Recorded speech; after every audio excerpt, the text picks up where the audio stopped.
Today, numbers and fudges.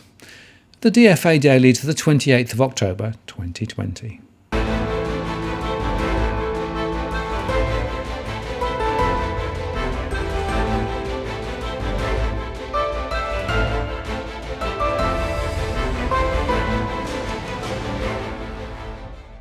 Hello again, it's Martin North from Digital Finance Analytics. Welcome to the latest post covering finance and problem news with a distinctively Australian flavour.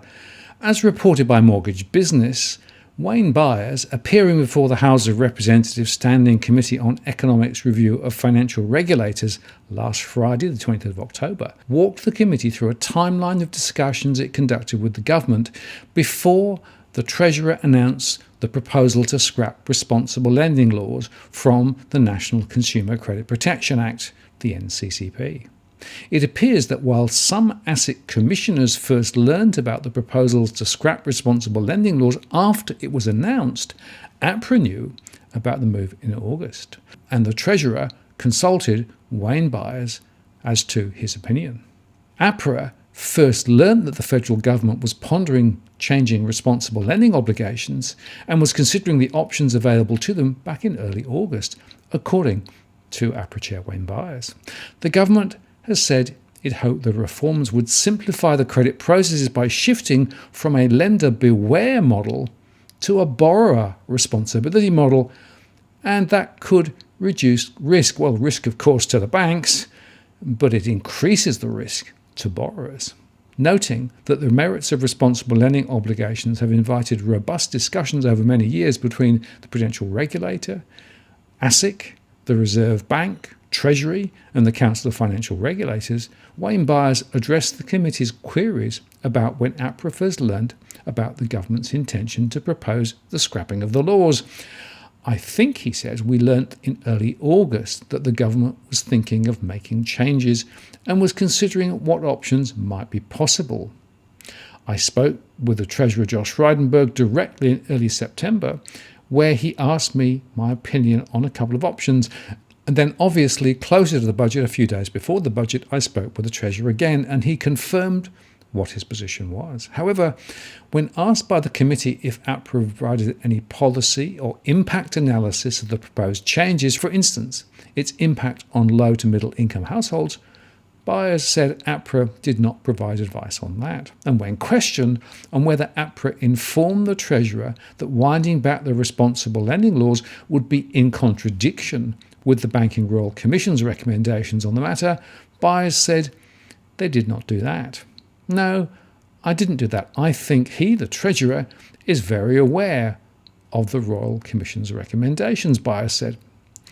The discussion that I had with the Treasurer was really around the nature and strength of the APRA standards and what would change, if anything, if the responsible lending obligations were removed, but the existing APRA requirements were maintained. As I said, the Treasurer's announcement makes it clear that he's expecting APRA will continue to regulate lending and oversee lending in accordance with the existing standards, and asked if it was APRA's role to provide the government with advice on the impact of a change of this magnitude, Mr. Byers said it was not. No, not really, because it's dealing with a conduct issue, and we're a prudential regulator. We were asked some questions about how our framework worked, and we were asked for some reflections on where potential duplication was, but it's not our role to actively provide advice on matters which, up until this point, were very much an ASIC responsibility, he explained. And when Byers was asked if APRA would have recommended the scrapping of the responsible lending laws if the Treasurer had not approached him, Mr. Byers responded, we were not advocating for change. And when asked if APRA has ever at any point advocated for the scrapping of the laws, Mr. Byers said no, because again, I do not think it is for us to advocate a change in laws that are matters for the Parliament and where there is another responsible regulator. Noting that ASIC Commissioner Sean Hughes had told the hearing earlier that day that he did not have prior knowledge of the government's proposals, Mr. Byers was asked by the committee if he thought it strange that ASIC wasn't consulted at all, and APRA was. And in answer, the APRA chair outlined that he did not have a view on the matter. It's up to the government to decide on who it consults, Mr. Byers explained. I don't know who else the Treasurer consulted or didn't consult. He asked me some questions about APRA standards and options for how APRA standards might be applied. That's what I gave advice on. And later on in the hearing, Mr. Byers emphasised that if the government's responsible lending changes are enacted in law, ASIC will continue to oversee providers of credit that are not APRA-regulated banks, such as non-bank lenders. And he said that for the non-bank lending sector, the government is proposing a replacement obligation to be put in place for current responsible lending obligations, which would be based on the current APRA standards that apply to banks. So the intention is that, and I think it's really important, that this was in the Treasurer's announcement, APRA will continue to regulate banks and other authorised deposit takers in accordance with our existing standards. Mr. Byers said, the Credit Act will be amended with some new obligations that replace the responsible lending obligations that are based on APRA standards, but the supervision and oversight of those when it comes to non-banks will remain with ASIC. So there's a couple of observations here. The first is there is still absolute confusion between the role of APRA and ASIC, clearly. Secondly, it seems to me that ASIC was on the outside. I wonder why that might be. And thirdly, just remember that the APRA standards are all about financial stability. It's nothing about consumer protection. It's nothing about making sure that consumers aren't given loans that are effectively not suitable for them. So if the law does come in next March, there is still some structural protection for the banking sector, but very little protection for consumers. Now, elsewhere, the RBA's Michelle Bullock discussed vulnerabilities in the financial system, having first argued that the Australian banks are starting from a good position with a lot of capital and strong profits. But the economic effects of containing the health crisis, she said, are going to put pressure on their profits and their balance sheets, and the main way this will happen is through credit losses, both through businesses and household loans. The large contraction in economic activity as a result of the health crisis has had a substantial impact on many businesses and households, she said. While a range of income support policies and actions by lenders and landlords have so far provided support, some of these measures will soon come to an end, and there is uncertainty about others. With a very uncertain economic recovery, this raises issues about the resilience of businesses and households and ultimately about the credit quality of banks' assets. Many businesses, she said, have experienced huge disruptions either through enforced lockdowns or consumers choosing to restrict their movements and purchases. Small businesses have been particularly hard, with revenue falling in aggregate by close to 15% since March. In industries such as arts and recreation and accommodation and food services, the declines in sales have been even bigger. Having said that, direct government subsidies and reductions in expenses, including through such things as loan deferrals and rent moratoriums, have increased cash flow, and as a result, business cash flow buffers have increased. Prior to the pandemic, around half of businesses had only enough cash on hand to pay 1 month's expenses, and around 1/4 had enough cash to cover more than 3 months. But by October, more than 60% of businesses had enough cash on hand to cover 3 or more months of expenses. That, my friends, is the magic of JobKeeper. This will be helpful during the recovery, she said.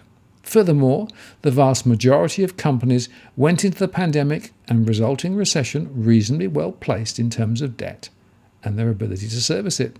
Debt to equity ratios are generally lower than they were a decade ago, and earnings for most companies easily cover their interest payments. But even so, interest coverage ratios have been falling for a number of years, and despite policy support, some businesses are facing very challenging circumstances, raising questions about their capacity to service their debt once the various measures of assistance are wound back. Business failures will increase even as the economy starts to recover. The pace of the recovery will clearly be important, as will the extent and timing of the unwinding of the various support measures.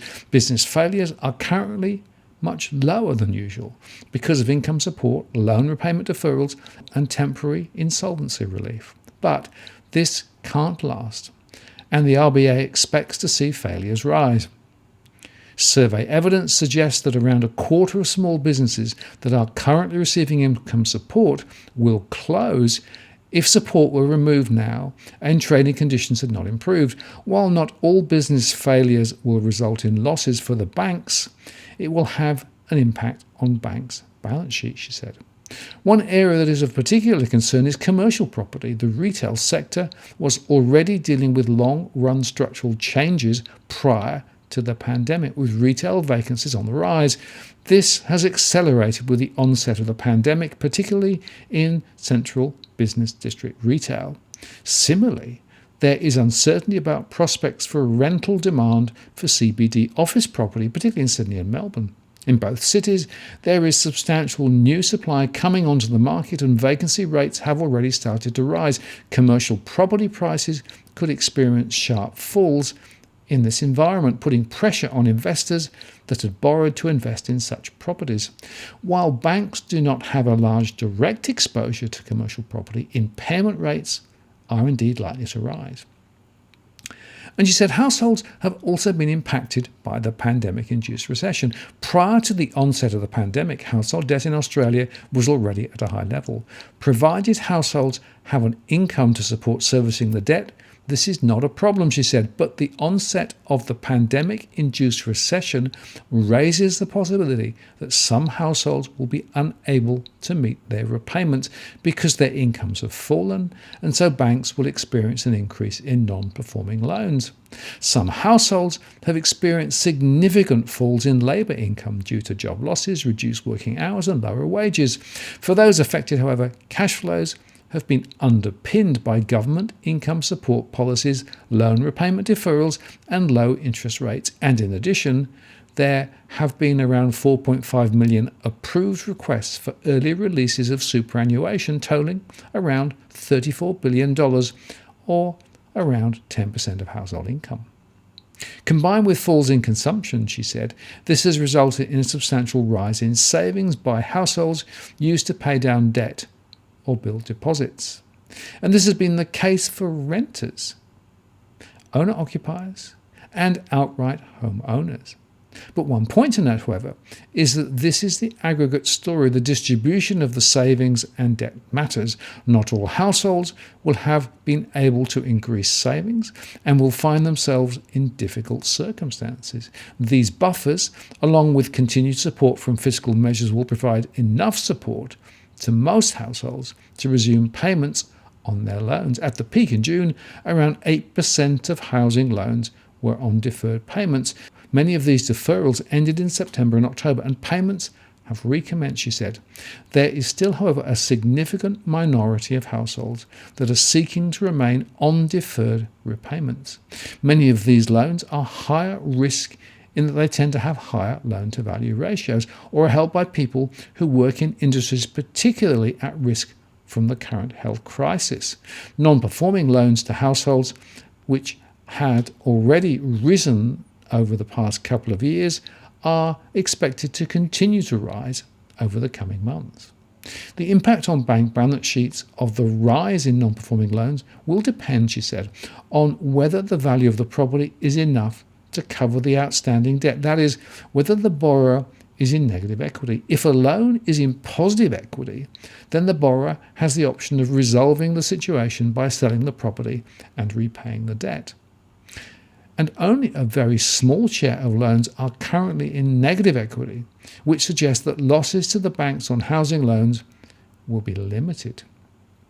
If, however, there is a substantial fall in housing prices, that could change demand for housing, and housing prices have so far held up pretty well, she said.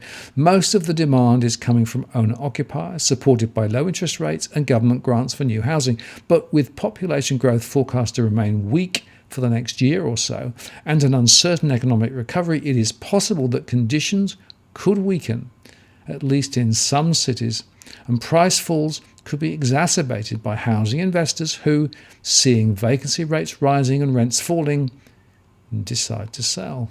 Now, all of this commentary is framed around the financial stability of our banking system. But of course, for every household that gets into difficulty and is forced to sell, and for every renter who finds that they cannot continue to pay their rents, that is a major crisis for those households. And I have to say, this myopic, one-sided view of what's going on is typical RBA, but doesn't get to the heart of the matter.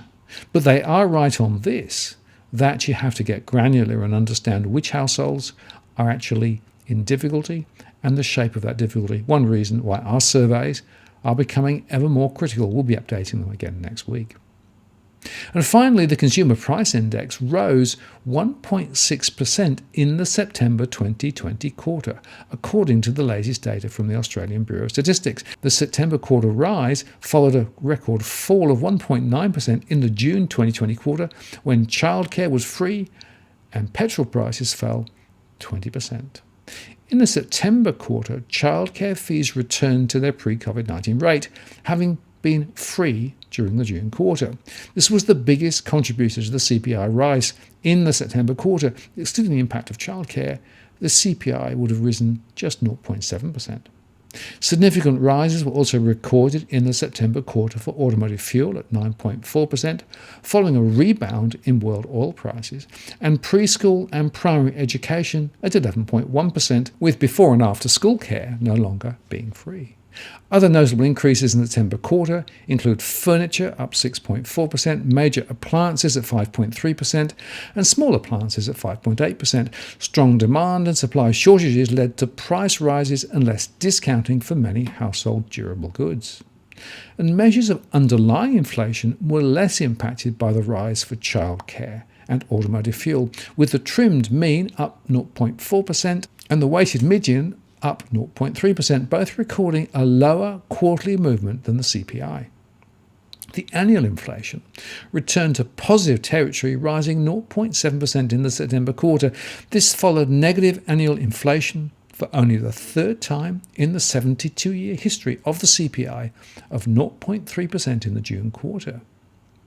But there are a number of fudges in these numbers. We've discussed before the fundamental basis of the way the CPI is calculated and the fact that it's very myopic, doesn't include housing costs properly. But also they make the point that during the first wave of the COVID-19 pandemic, states and territories introduced social distancing requirements and travel restrictions. This saw a number of services being completely unavailable or significantly restricted for the majority of the June quarter. In response to this, the ABS developed an imputation framework, which included the treatment for unavailable or significantly restricted services. In the June quarter scenario, a movement was imputed off the headline CPI quarterly movement. This reflected the fact that there were no prices available and that no or very little consumption of the particular service during the quarter occurred. This approach was used for 5 series in the June quarter: urban transport fares, domestic holiday travel and accommodation, international holiday travel and accommodation, sports participation, and other recreational, sporting and cultural services. These 5 series contributed around 9% of the total weight of the CPI. With the number of social distancing requirements and restrictions easing in recent months, it is again possible to measure price changes for some of these CPI series in the September quarter. Exceptions to this are domestic holiday travel and accommodation. State and territory border closures were in place for all or part of the quarter, restricting interstate holiday travel. International holiday travel and accommodation, because international travel restrictions remain in place. And across Melbourne, many retailers were closed due to stage 3 and stage 4 restrictions that were in place in Melbourne for the majority of the September quarter. So we can't really make much of these numbers in my view. There may be some changes, but of course the economy is not performing as normal, and in any case the CPI may be lower than really stated for many households. Indeed, many in our survey report that cost of living continue to rise significantly. So we'll see what happens ahead, but I have to say we seem to be a million miles away from the Reserve Bank's 2 to 3% inflation target, and I think it's unlikely that it's going to be arriving anytime soon. So expect more rate cuts, more quantitative easing, more of the same old, but frankly, don't expect a different result, because I don't think we're going to get one. I'm Martin North from Digital Finance Analytics. Many thanks for watching, and I'll see you again next time.